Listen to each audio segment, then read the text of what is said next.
Hi, I'm Jennifer Butler. I am a first-year English teacher here at John Hardin High School. And how did you end up here at John Hardin High School? I actually graduated from John Hardin in the class of 2006.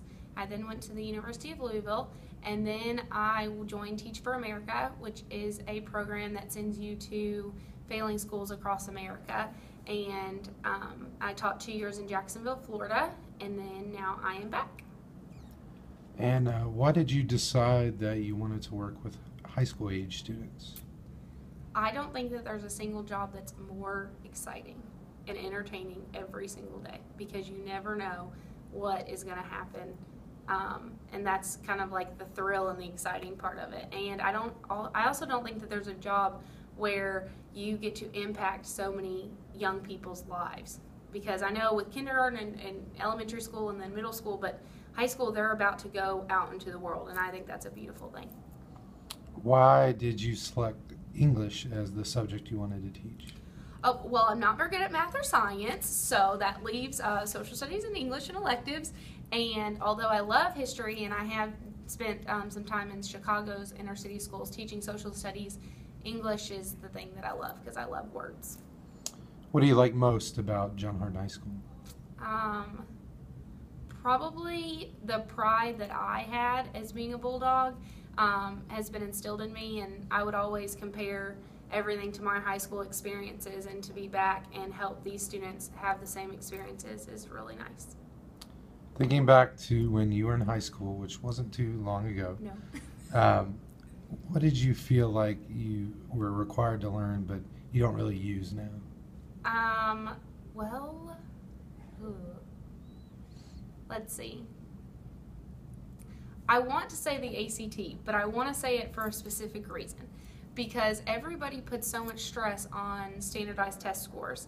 And with that being said, I struggled as a standardized test taker, and I don't want students to think that an ACT score limits their life. And so with that being said, I just think that it's really important, yes, to get the ACT score to get into college, but after that, once you're there, you can go anywhere that you want to, and the score isn't tied to your future. So don't think that your score is tied to something. Who is the one person that helped make you the person you are today? The one person? Oh gosh, there's been so many people.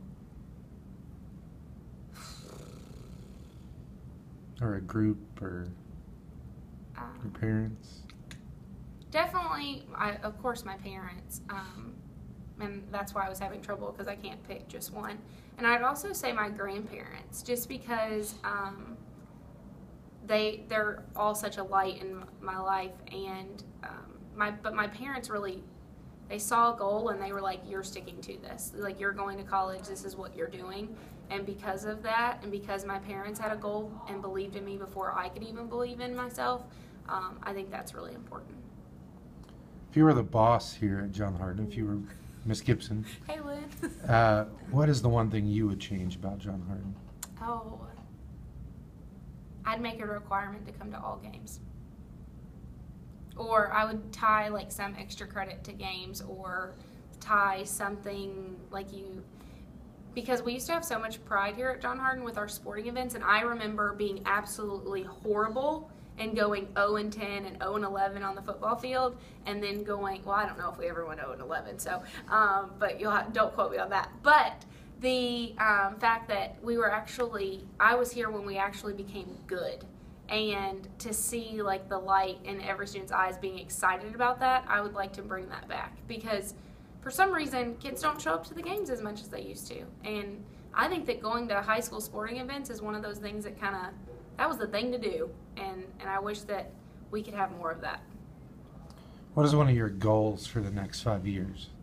Goals for the next 5 years? Either personal or professional. Professionally.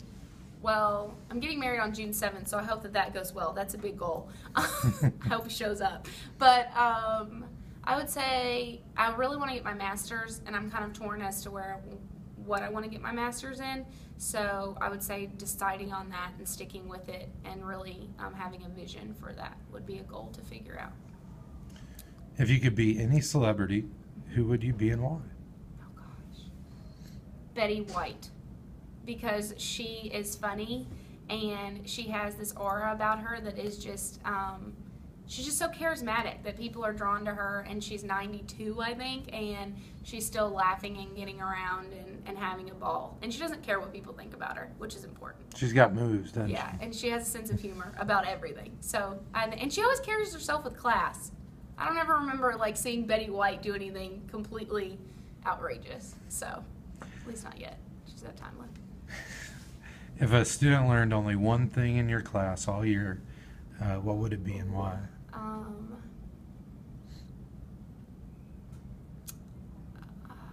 Well, I tell my students this on the first day of school. I said, I hope to teach you a little about English and a lot about life. Simply because I think that, yes, you need to learn the skill set, but it's so important to teach them respect and love for others. So I think that if they could take away one thing, it would be maybe to not be so judgmental for people, that you never know what other people might be struggling with or the problems that they may have, so you shouldn't judge. I don't want to use the cliche saying of don't judge a book by its cover, but at the same time, I think it's really important that they get the idea that there's so much more to somebody than what they may see. Thank you, Miss Butler, You're welcome. English teacher here at John Hardin High School.